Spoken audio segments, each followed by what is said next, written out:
दोस्तों जोहार।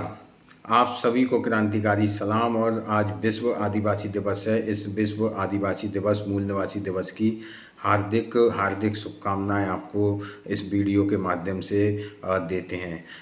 आज विश्व आदिवासी दिवस जो कि यूएन के द्वारा 1994 में इस उद्देश्य के साथ मनाने का काम जो है किया गया कि पूरी दुनिया के जो आदिवासी हैं, जो किसी सीमा में बंधे नहीं हैं, जो किसी भौगोलिक परिस्थितियों में बंधे नहीं हैं, जो पूरी दुनिया का विषय है, जिनकी अपनी अलग से पहचान है, जिनकी अपनी अलग से संस्कृति है, जिनके अपने अलग से रीति रिवाज हैं, उस संस्कृति को, रीति रिवाजों को, उस पहचान को जो है बनाए रखा जा सके, उस पर किसी भी प्रकार का अतिक्रमण ना हो, उस पर किसी प्रकार का हस्तक्षेप ना हो। इस उद्देश्य के साथ जो है विश्व आदिवासी दिवस मनाने की शुरुआत 1994 से की गई। पूरी दुनिया विश्व आदिवासी दिवस मनाती है, लेकिन सवाल ये है कि सिर्फ एक दिन विश्व आदिवासी दिवस क्यों?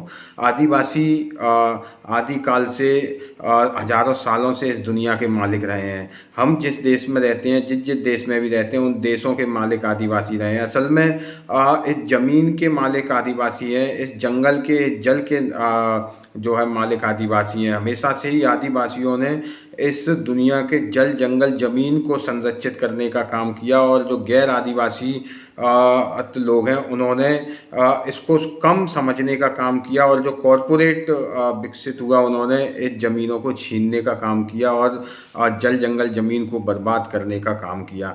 हमें प्रत्येक दिन आदिवासियों से सीखना चाहिए। हमें प्रत्येक दिन आदिवासियों से सीखना चाहिए कि आखिर प्रकृति को कैसे सहेजा जाता है, आखिर प्रकृति को कैसे संभाल कर रखा जाता है। पूरी दुनिया की बेसिक नीड जो है वो जल, जंगल, ज़मीन से पूरी होती हैं। और जल, जंगल, ज़मीन को आदिवासियों ने अपने आप को आधुनिकता से दूर रखकर, अपने आप को जंगलों में रखकर जो है उसको संरक्षित करने का काम किया। प्रत्येक देश के अंदर आदिवासियत है, प्रत्येक देश के अंदर आदिवासी हैं। कई सारे देश ऐसे हैं जिन्होंने अपने संविधान के अंदर, अपने नियमों के अंदर जो है उन्हें विशेष दर्जा देकर संरक्षित करने का काम किया।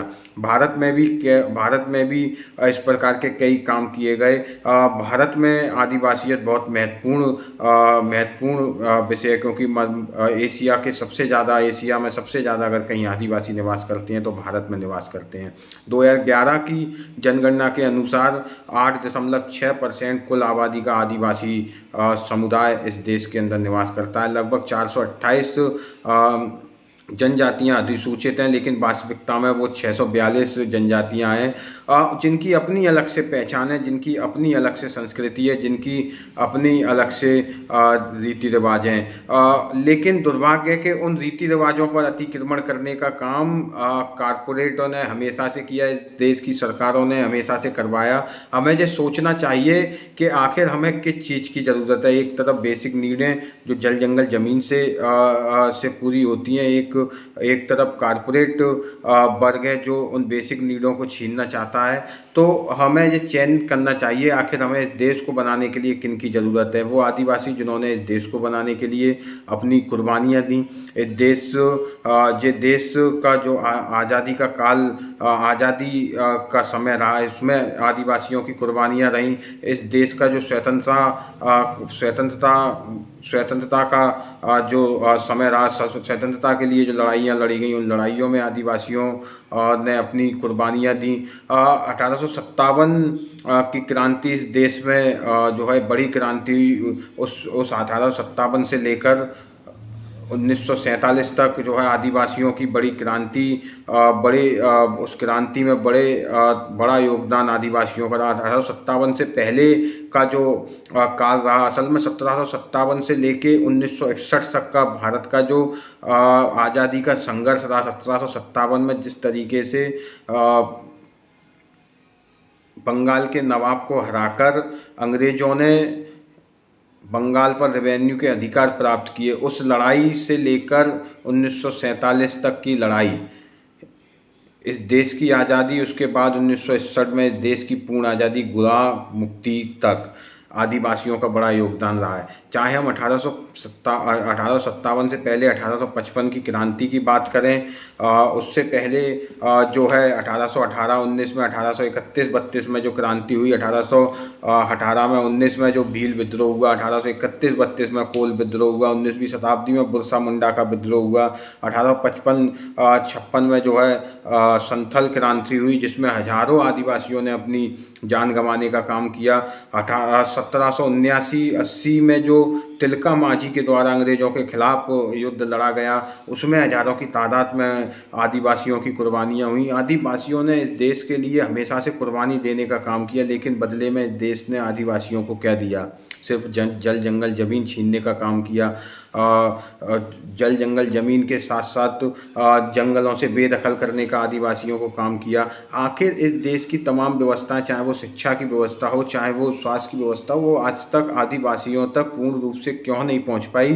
क्यों आदिवासी वर्ग जो है हमेशा से इस देश की व्यवस्थाओं से कटा रहा? इस बात पर हमें विचार करना चाहिए और इसको सोचना चाहिए कि आखिर आदिवासी जिन्होंने इस देश को बनाने और संवारने का काम किया, इतनी सारी लड़ाइयाँ अंग्रेजों के खिलाफ लड़ी, कुर्बानियाँ लाखों की तादाद में दी। आपको जानकर जो हैरानी होगी, 1857 से लेकर 1947 तक जितनी इन 90 वर्षों में कुर्बानियाँ हुई, उससे कई ज़्यादा, हजार गुना ज़्यादा कुर्बानियाँ 1779-80 से लेकर 1855 तक, 57 तक जो आदिवासियों का अंग्रेज़ों के खिलाफ विद्रोह रहा, उसमें कुर्बानियाँ हुई। तो इतनी कुर्बानियाँ आदिवासियों की हुई, फिर भी वो कटे हुए। हमने देखा कि किस तरीके से इस देश में आदिवासियों के जंगल ज़मीन को छीना गया, जंगलों को काटने का काम किया गया, कारपोरेट को देने का काम किया। कई सारे आंदोलन जंगल बचाने के लिए हुए, लेकिन सरकार ने अपनी आय बढ़ाने के लिए, कारपोरेट को लाभ पहुंचाने के लिए जो है जंगल कारपोरेट को सौंपने का काम किया। इस मध्य प्रदेश में हमने देखा किस तरीके से जंगलों को प्राइवेट हाथों में देने का काम किया। जो कहानी हम बचपन में पढ़ा करते थे कि मैकल सतपुड़ा के घने जंगल, उन मैकल और सतपुड़ा के जंगलों को निजी हाथों में देने का फैसला मध्य प्रदेश की सरकार ने किया। आदिवासी की जगह आजकल वनवासी शब्द का इस्तेमाल किया जा रहा है।